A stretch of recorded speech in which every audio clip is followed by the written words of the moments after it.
ನಮಸ್ಕಾರ ಗೆಳೆಯರಿ, stock market Kannada ಚಾನಲ್ಗೆ ಸ್ವಾಗತ ಸುಸ್ವಾಗತ. ಗೆಳೆಯರಿ, ವಿಡಿಯೋದಲ್ಲಿ ಮಿಡ್ಲ್ ಈಸ್ಟ್ ಕಾನ್ಫ್ಲಿಕ್ಟ್ ನ ಬಗ್ಗೆ ಒಂದಷ್ಟು ವಿಷಯವನ್ನ ನಾವು ತಿಳ್ಕೊಳ್ಳುವಂತ ಪ್ರಯತ್ನವನ್ನ ಮಾಡೋಣ. ಎಸ್ಪೆಷಲಿ ಈ ಯುದ್ಧದಿಂದ ಕಲಿಬಹುದಾಗಿರುವಂತಹ ಪಾಠಗಳ ಬಗ್ಗೆ ತಿಳ್ಕೊಳ್ಳೋಣ. ಯಾಕಂದ್ರೆ ಯುದ್ಧ ಶುರುವಾಗ ಮುಂಚೆ ಎಲ್ಲರೂ ಎಕ್ಸ್ಪೆಕ್ಟ್ ಮಾಡಿದ್ದೇ ಒಂದು, ಆದರೆ ಯುದ್ಧ ಶುರುವಾದ ಮೇಲೆ ಅಲ್ಲಿಂದ ಬರ್ತಿದ್ದಂತಹ ಸುದ್ದಿಗಳೇ ಬೇರೆ, ಅಥವಾ ಅಲ್ಲಿಂದ ಬರ್ತಿದ್ದಂತಹ ಔಟ್ಕಮ್ ಬೇರೆ. ಹಾಗಾದ್ರೆ ಯಾವೆಲ್ಲ ಪಾಠಗಳನ್ನ ನಾವು ಇಸ್ರೇಲ್, US ಅಂಡ್ ಇರಾನ್ ಯುದ್ಧದಿಂದ ಕಲಿಬಹುದು, ಜೊತೆಗೆ ಯಾವ ರೀತಿ ಬದಲಾವಣೆಗಳನ್ನ ಮಾಡ್ಕೊಳ್ಬೇಕು ವಿಶ್ವ, ಈ ವಿಚಾರದ ಬಗ್ಗೆ ತಿಳ್ಕೊಳ್ಳೋಣ. ಮೊದಲಿಗೆ ಡಿಸ್ಕ್ಲೇಮರ್ ಕೊಡ್ಲಿಕ್ಕೆ ಇಷ್ಟಪಡ್ತೀನಿ. ಇಲ್ಲಿ ಯಾವ್ದಾದ್ರು ಸ್ಟಾಕ್ ಅನ್ನ ಮೆನ್ಷನ್ ಮಾಡಿದ್ರೆ ಅದ್ಯಾವುದನ್ನು ಕೂಡ ನಾನು ರೆಕಮೆಂಡ್ ಮಾಡ್ತಿಲ್ಲ.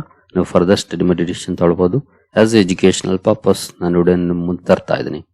ಹಾಗೆ ಡಿಸ್ಕ್ರಿಪ್ಷನ್ ಅಲ್ಲಿ ಅಕೌಂಟ್ ಓಪನಿಂಗ್ ಲಿಂಕ್ ಇದೆ, ಅಕೌಂಟ್ ಅನ್ನ ಓಪನ್ ಮಾಡ್ಕೊಳ್ಬಹುದು. ಹೂಡಿಕೆಗೆ ಸಂಬಂಧಪಟ್ಟಂತೆ ನಿಮ್ಗೇನಾದ್ರೂ ಸಪೋರ್ಟ್ ಬೇಕು ಅಂದ್ರೆ ಈ ನಂಬರ್ಗಳ ಮೂಲಕ ನಮ್ಮ ಟೀಮ್ ನ ಕಾಂಟ್ಯಾಕ್ಟ್ ಮಾಡಬಹುದು.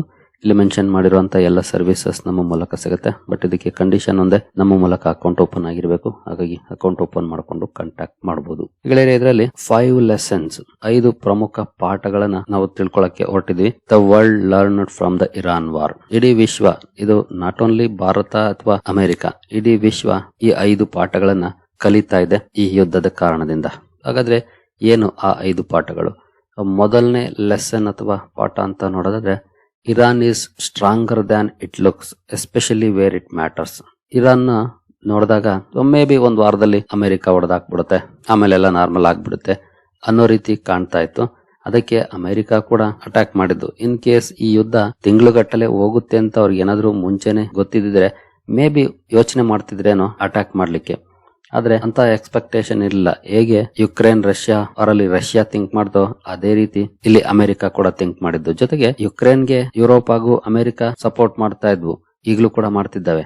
ಆದ್ರೆ ಇರಾನ್ಗೆ ಆ ರೀತಿಯ ಸಪೋರ್ಟ್ ಸಿಗೋದಿಲ್ಲ ಅನ್ನೋಂತ ಎಕ್ಸ್ಪೆಕ್ಟೇಷನ್ ನ ಮೇಲೆ ಯುದ್ಧವನ್ನ ಶುರು ಮಾಡ್ತು.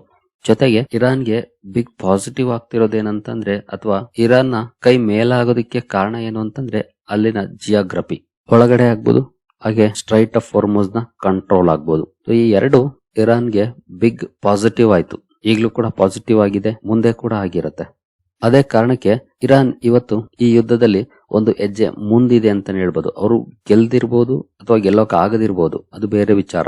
ಬಟ್ ಅವರನ್ನ ಈ ಸ್ಥಿತಿಯಲ್ಲಿ ಇಟ್ಟಿರೋದೇ ಅಲ್ಲಿನ ಜಿಯೋಗ್ರಫಿ. ಆ ವಿಚಾರದಲ್ಲಿ ಖಂಡಿತ ಇರಾನ್ ಸ್ಟ್ರಾಂಗ್ ಆಗಿದೆ ಅಂತಾನೆ ಹೇಳ್ಬೋದು, ಅದು ಹೊರಗಡೆ ಕಾಣೋದಕ್ಕಿಂತ. ಇನ್ನು ಎರಡನೇ ಪಾಠಕ್ಕೆ ನಾವು ಬರೋದಾದ್ರೆ, ಅದು the global energy system is more fragile than markets admit. ಅಂದ್ರೆ ನಮ್ಮ ಎನರ್ಜಿ ಸಿಸ್ಟಮ್ ಏನಿದೆ, ಕ್ರೂಡ್ ಮೇಲಿನ ಡಿಪೆಂಡೆನ್ಸಿ ಆಗ್ಬೋದು, ಹಾಗೆ LNG LPG ಮೇಲಿನ ಡಿಪೆಂಡೆನ್ಸಿ ಆಗ್ಬೋದು, ಇದು ನಾವು ಅಂದುಕೊಂಡಿರೋದಕ್ಕಿಂತ ದುರ್ಬಲವಾಗಿದೆ. ಯಾಕೆಂದ್ರೆ ಒಂದು ಕಾನ್ಫ್ಲಿಕ್ಟ್ ಶುರುವಾದ ತಕ್ಷಣ ಅವರು ಮಾಡಿದ ಮೊದಲ ಕೆಲಸ ಏನು ಅಂತಂದ್ರೆ ಸ್ಟ್ರೈಟ್ ಆಫ್ ಹಾರ್ಮುಜ್ ನ ಮುಚ್ಚಿದ್ದು. ಅವರು ಅದಕ್ಕೆ ಮಾಡಿದ್ದೇನು, ಅಲ್ಲಿ ಬರುವಂತ ಶಿಪ್ ಗಳ ಮೇಲೆ ಅಟ್ಯಾಕ್ ಅನ್ನ ಮಾಡ್ತಾ ಇದ್ರು. ಜೊತೆಗೆ ಸಮುದ್ರದಲ್ಲಿ ಮೈನಿಂಗ್ ಹರಡಿದ್ರು. ಅದರ ಮೇಲೆ ಏನಾದ್ರೂ ಶಿಪ್ ಬಂದ್ರೆ ಬ್ಲಾಸ್ಟ್ ಆಗುತ್ತೆ, ಬಾಂಬ್ ತರ. ಈ ರೀತಿ ಮಾಡಿ ಅಲ್ಲಿ ಶಿಪ್ ಗಳು ಓಡಾಡೋದನ್ನೇ ತಡೆ ಹಿಡಿತು ಇರಾನ್. ಜೊತೆಗೆ ಇಲ್ಲಿ ತಡೆ ಹಿಡಿದ್ರು ಕೂಡ ತನ್ನ ಫ್ರೆಂಡ್ಲಿ ನೇಷನ್ಸ್ ಗೆ ಅಲೋ ಮಾಡೋ ಮೂಲಕ ಯಾರಿಗ್ ಬೇಕು ಅವ್ರಿಗೆ ಸಮಸ್ಯೆ ಆಗ್ದಿರೋ ರೀತಿಯಲ್ಲಿ ನೋಡ್ಕೊಳ್ತಾ ಇದೆ. For example China. ಜೊತೆಗೆ ಸಮುದ್ರದ ತುಂಬಾ ಮೈನಿಂಗ್ ಅನ್ನ ಹರಡಿದ್ರು ಕೂಡ ಕೆಲವು ಕಡೆ ಸೇಫ್ ಪ್ಯಾಸೇಜ್ ಅನ್ನ ಬಿಟ್ಕೊಂಡು ಸ್ಟ್ರಾಟಜಿಕ್ ಆಗಿ ತನಗೆ ಬೇಕಾಗಿರುವಂತ ಕಂಟ್ರೀಸ್ ಶಿಪ್ ಗಳು ಮೂವ್ ಆಗ್ಲಿಕ್ಕೆ ಅವಕಾಶವನ್ನ ಮಾಡಿಕೊಟ್ಟಿದೆ. ಯಾಕೆ ಈ ಸ್ಟ್ರೈಟ್ ಬಹಳ ಇಂಪಾರ್ಟೆಂಟ್ ಆಗುತ್ತೆ ಅಂದ್ರೆ, ವಿಶ್ವದ 20% ಗಿಂತೂ ಜಾಸ್ತಿ ಆಯಿಲ್ ಫ್ಲೋ ಆಗುತ್ತೆ. ಅದು ಭಾರತದ ವಿಚಾರಕ್ಕೆ ಬಂದ್ರೆ ಆಲ್ಮೋಸ್ಟ್ 55% ಡಿಪೆಂಡೆನ್ಸಿಯನ್ನ ಹೊಂದಿದೀವಿ ನಾವು ಸ್ಟ್ರೈಟ್ ಆಫ್ ಹಾರ್ಮುಜ್ ಮೇಲೆ. ಅಂದ್ರೆ ಇದೇ ರೂಟ್ ಅಲ್ಲಿ ನಮ್ಗೆ ಕ್ರೂಡ್ ಬರುತ್ತೆ. ನಾವು ಇತ್ತೀಚೆಗೆ ರಷ್ಯಾದಿಂದ ಸಾಕಷ್ಟು ಇಂಪೋರ್ಟ್ ಮಾಡ್ಕೊಳ್ತಿರ್ಬೋದು, but still strait of Hormuz ಅಥವಾ ಗಲ್ಫ್ ಕಂಟ್ರೀಸ್ ನ ಮೇಲೆ ಡಿಪೆಂಡೆನ್ಸಿ ಜಾಸ್ತಿನೇ ಇದೆ. ಇದನ್ನ ಕಂಟ್ರೋಲ್ ಮಾಡೋ ಮೂಲಕ ಕ್ರೂಡ್ ಫ್ಲೋ ನ ಮೇಲೆ ಕಂಟ್ರೋಲ್ ಅನ್ನ ಇಟ್ಕೊಳ್ತು ಇರಾನ್. ಇದೇ ಕಾರಣಕ್ಕೆ ಬೇರೆ ಬೇರೆ ದೇಶಗಳು, ಅಂದ್ರೆ ಫಾರ್ ಎಕ್ಸಾಂಪಲ್ ಯುರೋಪಿಯನ್ ಕಂಟ್ರೀಸ್, ಈ ಯುದ್ಧಕ್ಕೆ ಸಪೋರ್ಟ್ ಮಾಡದೆ ಹೊರಗಡೆ ನಿಂತ್ಕೊಳ್ಳೋ ಹಾಗಾಯ್ತು. ಅಮೆರಿಕದ ಅಲೈಸೆ ಅವರ ಜೊತೆ ಸೇರ್ತಿಲ್ಲ. ಸೊ ವಿಶ್ವ ಈಗ ತಮ್ಮ ಕ್ರೂಡ್ ಡಿಪೆಂಡೆನ್ಸ್ ಏನಿದೆ ಅದನ್ನ ಬದಲಾವಣೆ ಮಾಡಬೇಕಾಗಿದೆ, ಅಥವಾ ಇದಕ್ಕೆ ಬೇರೆ ದಾರಿಯನ್ನ ನೋಡಬೇಕಾಗಿದೆ. ಯಾಕಂದ್ರೆ ಯಾವುದೋ ಒಂದು ದೇಶ ಇಲ್ಲಿ ಸಮಸ್ಯೆಯನ್ನ ಕ್ರಿಯೇಟ್ ಮಾಡ್ತು ಅಂದ್ರೆ ಪ್ರಪಂಚದ 100 ದೇಶಗಳಿಗೆ ಸಮಸ್ಯೆ ಆಗುತ್ತೆ ಅಂತಂದ್ರೆ ಒಬ್ವಿಯಸ್ಲಿ ಅದಕ್ಕೆ ನಾವು ಪರಿಹಾರವನ್ನ ಕಂಡುಕೊಳ್ಳಲೇಬೇಕಾಗುತ್ತೆ. ಆ ನಿಟ್ಟಿನಲ್ಲಿ ವಿಶ್ವ ಯೋಚನೆ ಮಾಡಬೇಕಾದಂತಹ ಪರಿಸ್ಥಿತಿಯನ್ನ ಇರಾನ್ ನಿರ್ಮಾಣ ಮಾಡಿದೆ. ಇದು ಕೂಡ ಬಹಳ ಇಂಪಾರ್ಟೆಂಟ್ ಆಗಿರುವಂತ ಲೆಸನ್ ಅಂತಾನೆ ಹೇಳ್ಬೋದು. ಗ್ಲೋಬಲ್ ಎನರ್ಜಿ ಸಿಸ್ಟಮ್ ನ ಮೇಲೆ ಬಿಡ್ತಿರುವಂತ ಹೊಡೆತ. ಇನ್ನು ನೆಕ್ಸ್ಟ್ ಮೂರನೇ ಪಾಠಕ್ಕೆ ನಾವು ಬರೋದಾದ್ರೆ, ಅದು NATO looks unified on paper but fractured in practice. NATO ನಿಮಗೆ ಗೊತ್ತಿರೋ ಹಾಗೆ ನಾರ್ತ್ ಅಟ್ಲಾಂಟಿಕ್ ಟ್ರೀಟಿ ಆರ್ಗನೈಸೇಷನ್, 32 ದೇಶಗಳ ಒಂದು ಕೂಟ. ಈ ಕೂಟ ಆನ್ ಪೇಪರ್ ತುಂಬಾ ಚೆನ್ನಾಗಿ ಕಾಣುತ್ತೆ, ಆದ್ರೆ ಒಳವೊಕ್ಕು ನೋಡಿದ್ರೆ ಇಲ್ಲಿ ಸಮಸ್ಯೆಗಳಿದೆ, ಒಬ್ರಿಗೊಬ್ರಿಗೆ ಅಂಡರ್ಸ್ಟ್ಯಾಂಡಿಂಗ್ಸ್ ಇಲ್ಲ ಅನ್ನೋದನ್ನ ಈ ಯುದ್ಧ ಜಗತ್ತಿಗೆ ತೋರಿಸ್ಕೊಡ್ತಿದೆ.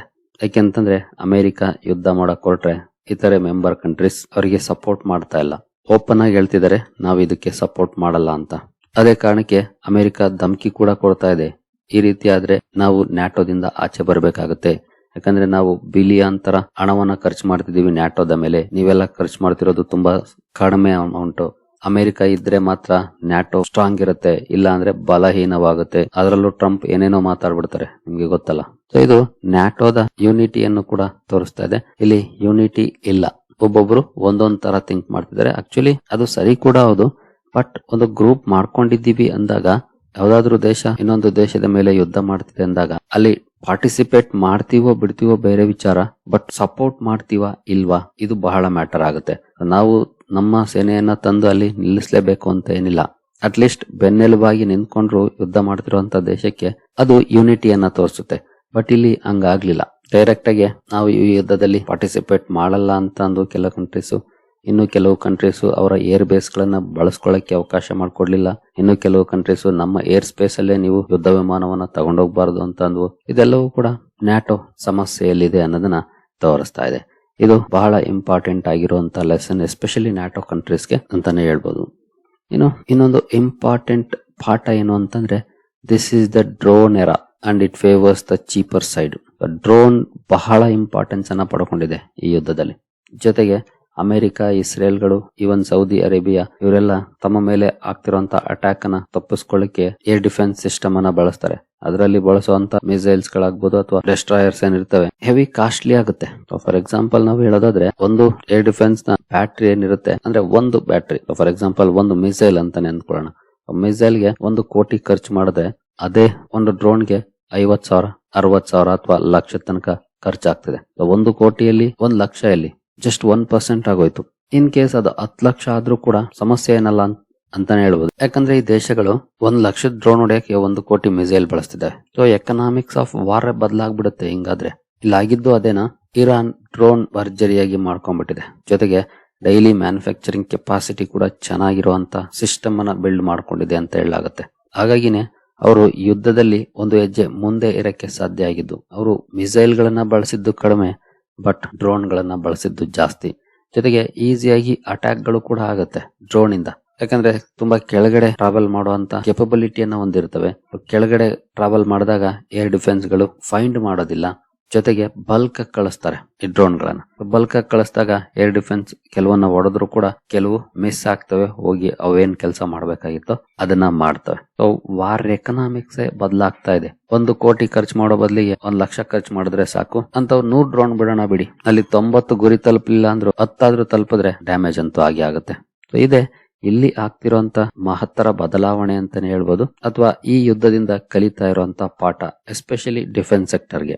ಭಾರತ ಕೂಡ ಎಲ್ಲಿ ಗಮನ ಹರಿಸಬೇಕು ಅನ್ನೋದನ್ನ ಈ ಮೂಲಕ ತಿಳ್ಕೊಳ್ತಾ ಇದೆ. ಹಾಗೆ ಆಸ್ ಎ ಇನ್ವೆಸ್ಟರ್ಸ್ ನೀವು ಕೂಡ ಅಷ್ಟೇ, ಇನ್ ಮುಂದೆ ಅಥವಾ ಈ ಯುದ್ಧದ ಪರಿಣಾಮ ಯಾವ ಸೆಕ್ಟರ್ಗೆ ಅನುಕೂಲವನ್ನ ತರುತ್ತೆ ಅನ್ನೋದನ್ನು ಕೂಡ ಅರಿತುಕೊಳ್ಬಹುದು. ಡಿಫೆನ್ಸ್ ಅಲ್ಲಿ ಡ್ರೋನ್, ಅದರಲ್ಲೂ ಚೀಪರ್ ಡ್ರೋನ್ ಯಾರು ಮ್ಯಾನುಫ್ಯಾಕ್ಚರ್ ಮಾಡ್ತಾರೆ, ಯಾರು ಬಳಸ್ತಾರೆ ಯುದ್ಧದಲ್ಲಿ, ಅವರುಗಳ ಕೈ ಮೇಲಾಗೋ ಚಾನ್ಸಸ್ ಜಾಸ್ತಿ ಇರುತ್ತೆ, ಖರ್ಚುಗಳು ಕಡಿಮೆ ಆಗೋ ಚಾನ್ಸಸ್ ಜಾಸ್ತಿ ಇರುತ್ತೆ. ಆ ನಿಟ್ಟಿನಲ್ಲಿ ಪ್ರಯತ್ನಗಳು ಈಗಾಗಲೇ ಶುರುವಾಗಿದ್ದಾವೆ ಅಂತಾನೆ ಹೇಳ್ಬೋದು.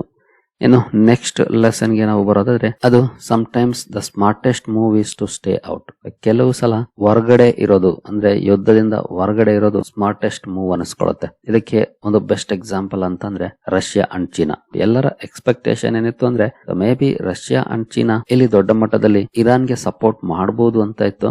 ಬಟ್ ಎಕ್ಸ್ಪೆಕ್ಟೇಷನ್ ಗೆ ತಕ್ಕಂತೆ ಇವರೇನು ಸಪೋರ್ಟ್ ಮಾಡಲಿಲ್ಲ ಈ ಯುದ್ಧದಲ್ಲಿ. ಯಾಕೆ ಅನ್ನೋದಕ್ಕೆ ಅದಕ್ಕೂ ಕೂಡ ಹಲವಾರು ಕಾರಣಗಳಿದ್ದಾವೆ. ಇವರು ಸಪೋರ್ಟ್ ಮಾಡೇ ಇಲ್ಲ ಅಂತಲ್ಲ, ಖಂಡಿತ ಮಾಡಿದ್ದಾರೆ, ಬಟ್ ದೊಡ್ಡ ಮಟ್ಟದ ಸಪೋರ್ಟ್ ಸಿಕ್ಕಿಲ್ಲ. ಇರಾನ್ ಎಕ್ಸ್ಪೆಕ್ಟ್ ಮಾಡಿದಷ್ಟು ಅಥವಾ ಅಮೆರಿಕ ಅಥವಾ ಇಸ್ರೇಲ್ ಅಂದ್ಕೊಂಡಷ್ಟು ಸಪೋರ್ಟ್ ಸಿಕ್ಕಿಲ್ಲ. ಜೊತೆಗೆ ಈ 2 ಕಂಟ್ರೀಸ್ ಪಬ್ಲಿಕ್ಲಿ ಟೀಕೆ ಮಾಡಿದ್ದಾರೆ ಅಮೆರಿಕದ ಈ ನಡೆಯನ್ನ, ಇಸ್ರೇಲ್ನ ಈ ನಡೆಯನ್ನ. ಆದ್ರೆ ಡೈರೆಕ್ಟ್ ಇನ್ವಾಲ್ವ್ಮೆಂಟ್ ಅನ್ನ ಅವಾಯ್ಡ್ ಮಾಡಿದ್ದಾರೆ. ಒಂದಷ್ಟು ಆರ್ಮ್ಸ್ ಕೊಡೋ ಮೂಲಕ ಸಪೋರ್ಟ್ ಮಾಡಿರ್ಬೋದು, ಬಟ್ ಡೈರೆಕ್ಟ್ ಇನ್ವಾಲ್ವ್ಮೆಂಟ್ ಇಂದ ದೂರನೇ ಉಳ್ಕೊಂಡಿದ್ದಾರೆ. ಜೊತೆಗೆ ಈ ಕಾನ್ಫ್ಲಿಕ್ಟ್ ಇಂದ ರಷ್ಯಾಗಂತೂ ದೊಡ್ಡ ಆದಾಯನೇ ಆಗಿದೆ. ಯಾಕಂದ್ರೆ ತನ್ನ ಕ್ರೂಡ್ ನ ವ್ಯಾಪಾರ ಜಾಸ್ತಿ ಆಗಿದೆ, ಪ್ರೈಸಸ್ ಜಾಸ್ತಿ ಆಗಿದೆ, ಅಡ್ವಾಂಟೇಜ್ ಆಗಿದೆ ರಷ್ಯಾಗೆ. ಬಟ್ ಚೀನಾಗೆ ಏನಂತ ದೊಡ್ಡ ಲಾಭ ಇಲ್ಲ. ಬಟ್ ಸ್ಟಿಲ್ ಡೈರೆಕ್ಟ್ ಇನ್ವಾಲ್ವ್ಮೆಂಟ್ ಅವರು ಅವಾಯ್ಡ್ ಮಾಡಿದ್ದಾರೆ ಇಲ್ಲಿವರೆಗೂ. ಸೊ ಈ 5 ಪಾಠಗಳನ್ನ ನಾವು ಕಲ್ತಿದ್ವಿ, ಅಥವಾ ವಿಶ್ವ ಈ ಯುದ್ಧದಿಂದ ಕಲಿಬಹುದಾಗಿರುವಂತಹ ಪಾಠಗಳು. ಜೊತೆಗೆ ವಾರ್ ಅಂದ ತಕ್ಷಣ ಯೂಶುವಲಿ ನಾವು ಹೇಗೆ ಜಡ್ಜ್ ಮಾಡ್ತೀವಿ, ಒಂದಷ್ಟು ಭೂಭಾಗವನ್ನ ಗೆಲ್ಲೋದು ಅಲ್ವಾ, ಅಥವಾ ಒಂದಷ್ಟು ಭೂಭಾಗವನ್ನ ಕಳ್ಕೊಳ್ಳೋದು. ಬಟ್ ಈ ಯುದ್ಧ ಸ್ವಲ್ಪ ಡಿಫರೆಂಟ್ ಆಗಿದೆ. ಆ ದೇಶದ ಜಿಯೋಗ್ರಫಿ ಯುದ್ಧದ ದಿಕ್ಕನ್ನ ಬದಲಿಸಬಹುದು ಅನ್ನೋದನ್ನ ತೋರಿಸ್ತಾ ಇದೆ. ಸ್ಟ್ರೈಟ್ ಆಫ್ ಹಾರ್ಮುಜ್ ನ ಮೇಲೆ ಕಂಟ್ರೋಲ್ ಇಟ್ಕೊಳ್ಳೋ ಮೂಲಕ ಇರಾನ್. ಜೊತೆಗೆ ಎನರ್ಜಿ ಮಾರ್ಕೆಟ್ ಅಲ್ಲಿ ಆಗುವಂತ ಸಮಸ್ಯೆಗಳನ್ನ ತೋರಿಸ್ತಿದೆ ಇದು. ಜೊತೆಗೆ ಅಲಯನ್ಸಸ್ ಯಾವಾಗ್ಲೂ ಕೂಡ ನಾವು ಪಾಲುದಾರರನ್ನ ನೆಚ್ಕೊಳಕ್ ಆಗೋದಿಲ್ಲ ಅನ್ನೋದನ್ನ ತೋರಿಸ್ತಿದೆ. ಜೊತೆಗೆ ಒಂದು ಚೀಪ್ ಟೆಕ್ನಾಲಜಿಯಿಂದ, ಫಾರ್ ಎಕ್ಸಾಂಪಲ್ ಡ್ರೋನ್ ನ ಮೂಲಕ ಎಕ್ಸ್ಪೆನ್ಸಿವ್ ಸಿಸ್ಟಮ್ಸ್ ಅನ್ನ, ಮಿಸೈಲ್ ಗಳನ್ನು ಕೂಡ ಹೊಡಿಬಹುದು. ಇದರ ಮೂಲಕ ವಾರ್ ಎಕನಾಮಿಕ್ಸ್ ಅನ್ನೇ ಚೇಂಜ್ ಮಾಡಬಹುದು ಅನ್ನೋದನ್ನ ತೋರಿಸ್ತಾ ಇದೆ. ಈ ಎಲ್ಲ ವಿಷಯಗಳು ಹೊಸದೇನಲ್ಲ, ಬಟ್ ಒಂದೇ ಯುದ್ಧದಲ್ಲಿ ಈ ಎಲ್ಲ ವಿಷಯಗಳು ಕಂಡು ಬರೋದು ತುಂಬಾ ಕಡಿಮೆ, ಅಥವಾ ರೇರ್ ಇನ್ಸ್ಟೆನ್ಸ್ ಅಂತಾನೆ ಹೇಳ್ಬೋದು. ಆದ್ರೆ ಅದು ಈ ಯುದ್ಧದಲ್ಲಿ ನೋಡ್ಲಿಕ್ಕೆ ಸಿಗ್ತಿದೆ. ಸೊ ಈ ಪಾಠಗಳು ಬಹಳ ಇಂಪಾರ್ಟೆಂಟ್ ಆಗುತ್ತೆ. ಇದನ್ನ ಲೈಫ್ ಲಾಂಗ್ ಕ್ಯಾರಿ ಮಾಡಬೇಕು ದೇಶಗಳು. ಯುದ್ಧ ಮಾಡೋದಕ್ಕೆ ಮುಂಚೆ 10 ಸಲ ಅಥವಾ 100 ಸಲ ಯೋಚನೆ ಮಾಡಬೇಕಾಗಿದೆ ಇಂತಹ ಪರಿಸ್ಥಿತಿಗಳಿದ್ದಾಗ. ಅದು ಇರಾನ್ಗೆ ಇನ್ನು ಕಾನ್ಫಿಡೆನ್ಸ್ ಅನ್ನ ಹೆಚ್ಚು ಮಾಡಿದೆ ಅಂತಾನೆ ಹೇಳ್ಬೋದು. ನೋಡೋಣ, ಮಾತುಕತೆಗಳು ಪ್ರಾರಂಭ ಆಗ್ತಿದ್ದಾವೆ, ಏನಾಗುತ್ತೆ ಈ ಮಾತುಕತೆಗಳಲ್ಲಿ ಅಂತ. ಒಟ್ಟಿನಲ್ಲಿ ಈ ಪಾಠಗಳನ್ನ ಕಲಿತು ನಾವು ಮುಂದುವರೆದ್ರೆ ಮೇ ಬಿ ಮುಂದಿನ ಕಾನ್ಫ್ಲಿಕ್ಟ್ ಗಳಲ್ಲಿ ಜಯ ನಮ್ಮದಾಗಬಹುದು. ಇದಾಗಿತ್ತು US ಇಸ್ರೇಲ್ ಇರಾನ್ ಯುದ್ಧದಿಂದ ಕಲಿಬಹುದಾಗಿರುವಂತ ಪಾಠಗಳು. ಸರಿಗಳಿರಿ, ಈ ವಿಡಿಯೋ ನಿಮಗೆ ಇಷ್ಟ ಆಗಿದೆ ಅಂದ್ಕೊಳ್ತೀನಿ. ಹಾಗೆ ಡಿಸ್ಕ್ರಿಪ್ಷನ್ ಅಲ್ಲಿ ಅಕೌಂಟ್ ಓಪನಿಂಗ್ ಲಿಂಕ್ ಇದೆ, ಅಕೌಂಟ್ ಅನ್ನ ಓಪನ್ ಮಾಡ್ಕೊಳ್ಬಹುದು. ಮುಂದಿನ ವಿಡಿಯೋದಲ್ಲಿ ಸಿಗೋಣ. ಅಲ್ಲಿವರೆಗೂ ಜೈ ಹಿಂದ್, ಜೈ ಕರ್ನಾಟಕ.